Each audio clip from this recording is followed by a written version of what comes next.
अस्सलाम वालेकुम। मेरा नाम डॉक्टर राना अबरार है। मेरे साथ स्टूडियोज़ में मौजूद हैं राना हबीबुल्लाह साहब, इर्तिकाए फ़हम डिजिटल मीडिया के प्लेटफॉर्म से। नवाज शरीफ साहब की वतन वापसी के बारे में क्या अपडेट है? अच्छा सर, ऐसा है कि नवाज शरीफ साबिक़ वज़ीर-ए-आज़म पाकिस्तान मियां नवाज शरीफ साहब की वतन वापसी से मुतल्लिक़ राना सनाउल्लाह साहब जो कि रहनुमा हैं पाकिस्तान मुस्लिम लीग नून के, उनका कहना था कि जैसे ही मियां नवाज शरीफ साहब पाकिस्तान तशरीफ़ लाते हैं उसके फ़ौरन बाद वो मीनार पाकिस्तान जाएंगे, ग्राउंड में जलसे से खिताब करेंगे और वही बेसिकली हमारे इलेक्शन मुहिम का आगाज़ होगा वहीं से। अच्छा, दूसरी तरफ देखा जाए तो निगरान वज़ीर-ए-आज़म साहब का कहना था कि नवाज शरीफ साहब पाकिस्तान आते तो कानून के मुताबिक उनके साथ सलूक किया जाएगा। कानून के मुताबिक जहाँ तक हमें इल्म है वो तो यही है कि वो एक इश्तिहारी मुजरिम है और वो आएंगे तो शायद सीधा जेल में जाएंगे। यानी कि डॉक्टर साहब फिर वो नवाज शरीफ साहब आ रहे हैं? जी, पहले उन्होंने डेट दी थी 21 सितंबर, वो नहीं आई, डिले हो गया।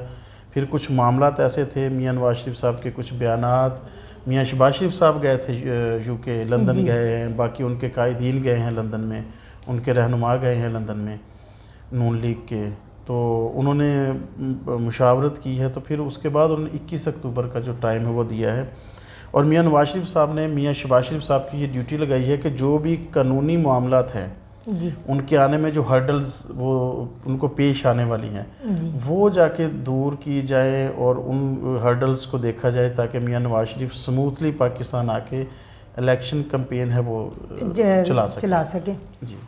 और डॉक्टर साहब उन्होंने कहा कि जो इश्तहारात बनेंगे उनमें वाज़ेह नवाज शरीफ की बड़ी तस्वीर होनी चाहिए और किसी दूसरे रहनुमा की उसमें पिक्चर नहीं वो दूसरे रहनुमा जितनी, और बिल्कुल ऐसे ही है। सब उन्होंने वो ये भी एक बात की है कि अमीद से यकीन तक पाक सरजमीन, इस तरह के नारे लिखवाए जाए, बैनर्स पे नारे जो हैं वो कहते कि जब और कहते पार्टी कायद के संग गुर्बत और महंगाई मिटाए।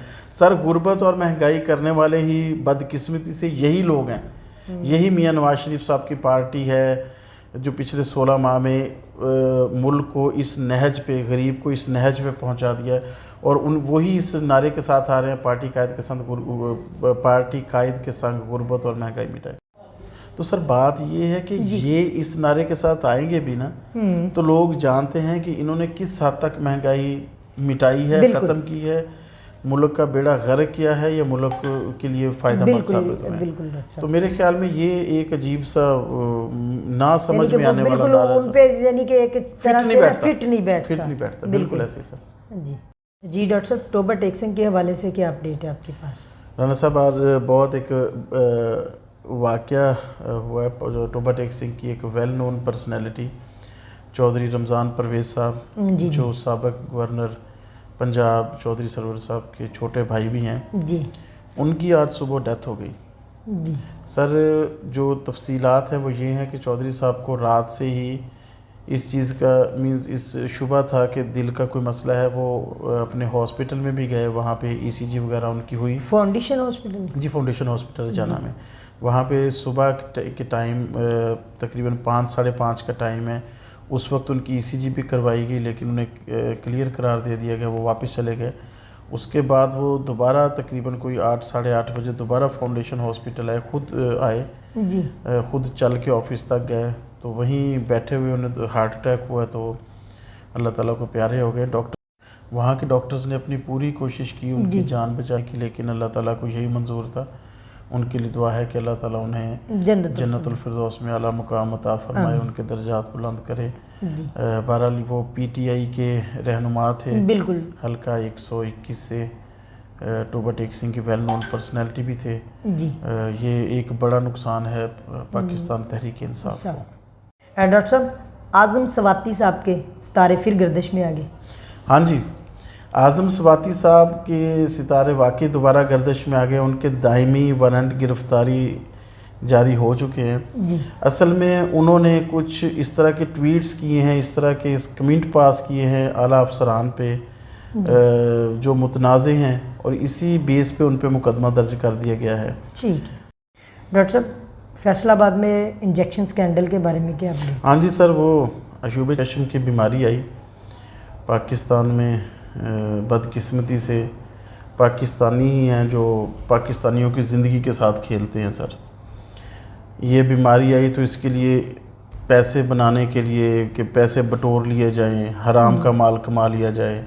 کچھ لوگوں نے انجیکشنز لگانا شروع کر دیے لوگوں کو کہ آپ کو ہم اس سے عشوب چشم سے شفا ملے گی. اس سے کئی لوگوں کی جان بھی گئی اور بہت سو کی خدا نخواستہ جو بنائی ہے وہ بھی متاثر ہوئی. تو جو ملزم ہے عاصم خالد, اس کو فیصل آباد سے گرفتار کیا گیا ہے اور بلال رشید کو آرہوالہ سے گرفتار کر لیا گیا ہے. سر بات یہ ہماری بدقسمتی ہے, ڈینگی کا سیزن آئے تو پیناڈال سمپل سستی سی گولی وہ غائب. کرونا کا جن دنوں عروج تھا ان دنوں میں آپ کو پتہ ہے جو 5 روپے میں بکنے والا ماسک بھی 5000 روپے میں. جی بالکل. ہمیں پرسنلی پتہ ہے بینگ اے ڈاکٹر کہ ہم نے کس مشکل سے 5,000 روپے کے ماسک لے کے تو اس ٹائم پہ گزارا کیا. یہ بدقسمتی ہے سر اس ملک کی کہ اس ملک میں رہنے والے ہی اس ملک کے ساتھ مخلص نہیں ہیں. سر باہر سے آ کے کوئی یہاں پہ اتنی بڑی بے ضابطگی پیدا نہیں کر سکتا. بیسیکلی انوالوڈ آپ کے پاکستانی ہی ہوتے ہیں. اور جب تک یہ دھرتی کے ناسور ختم نہیں ہوں گے بالکل ملک کا کچھ نہیں بن سکے گا. اور میرے خیال میں ان کو ایسی سزا دینی چاہیے جو باقی آنے والے لوگ ہیں ان کے لیے ایک سبق بن جائے. بالکل ایک عبرت کا نشان ڈیفینیٹلی. حبیب صاحب بجلی کی قیمتوں میں ایک بار پھر اضافے کا سوچ رہے ہیں؟ جی ڈاکٹر صاحب, انہوں نے یہ جو اضافہ کیا ہے یہ ماہانہ فیول ایڈجسٹمنٹ کی مد میں کیا جائے گا. وہ یہ کہہ رہے ہیں اور امکان یہ ہے کہ وہ یہ کہہ رہے ہیں کہ 1 روپیہ 82 پیسے فی یونٹ اضافے کا امکان ہے.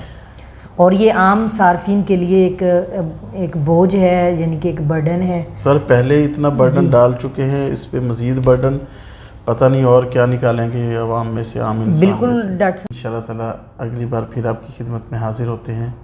ناظرین آج کے لیے اتنا ہی, بہت جلد انشاءاللہ پھر آپ کی خدمت میں حاضر ہوں گے. تب تک کے لیے اللہ حافظ.